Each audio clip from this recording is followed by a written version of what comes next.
നിങ്ങളിൽ ചിലരെങ്കിലും കഴിഞ്ഞ ആഴ്ചകളിലായി ഇയാളെക്കുറിച്ച് കേട്ടിട്ടുണ്ടാവും. ന്യൂയോർക്കിൻ്റെ പുതിയ മേയർ ഇലക്റ്റായ സോഹ്റാൻ മംദാനി. വളരെ റെയറായിട്ട് മാത്രമാണ് US-ൽ ഒരു ഡെമോക്രാറ്റിക് സോഷ്യലിസ്റ്റ് മേയറായി തിരഞ്ഞെടുക്കപ്പെടുന്നത്. മോഡേൺ ഏജിൽ തന്നെ മേയറായി തിരഞ്ഞെടുക്കപ്പെടുന്ന ആദ്യത്തെ ഡെമോക്രാറ്റിക് സോഷ്യലിസ്റ്റാണ് മംദാനി.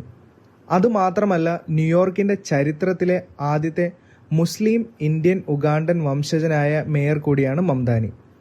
വർഷങ്ങളായി ന്യൂയോർക്കേഴ്സിനുള്ള ഒരു പരാതിയാണ് how unaffordable the city is to live. Working class ആൾക്കാരെ പാടെ നെഗ്ലക്റ്റ് ചെയ്തുകൊണ്ടുള്ള ഒരു ഭരണരീതിയായിരുന്നു ന്യൂയോർക്കിൽ ഇതുവരെ.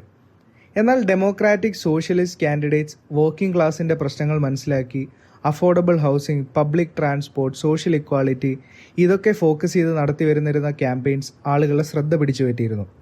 മംദാനിയെ ആളുകൾക്ക് പ്രിയങ്കരനാക്കിയതും ഇതുതന്നെയാണ്. Rent freezes, free public transportation, universal public child care, city on grocery stores, ഇങ്ങനെ വർക്കിംഗ് ക്ലാസ്സിന് ഉപകാരപ്പെടുന്ന പ്രോമിസസ് ആണ് സോഹ്റാനെ മേയർ പദവിയിലേക്ക് എത്തിച്ചത്. 34 വയസ്സുള്ള മംദാനി മേയർ പദവിയിലേക്ക് വരുന്നത് ഒരു ജനറേഷണൽ ഷിഫ്റ്റ് തന്നെയാണ് ചൂണ്ടിക്കാണിക്കുന്നത്. അദ്ദേഹത്തിൻ്റെ എതിരാളിയായിരുന്ന ആൻഡ്രൂ കുഓമോയുടെ റിച്ച് ആൻഡ് വെൽത്തി ടാർഗറ്റഡ് ക്യാമ്പയിനെ പാടെ തകർത്തെറിഞ്ഞാണ് വർക്കിംഗ് ക്ലാസിൻ്റെ സപ്പോർട്ട് കൊണ്ട് മംദാനി ഈ വിജയം കൈവരിച്ചത്.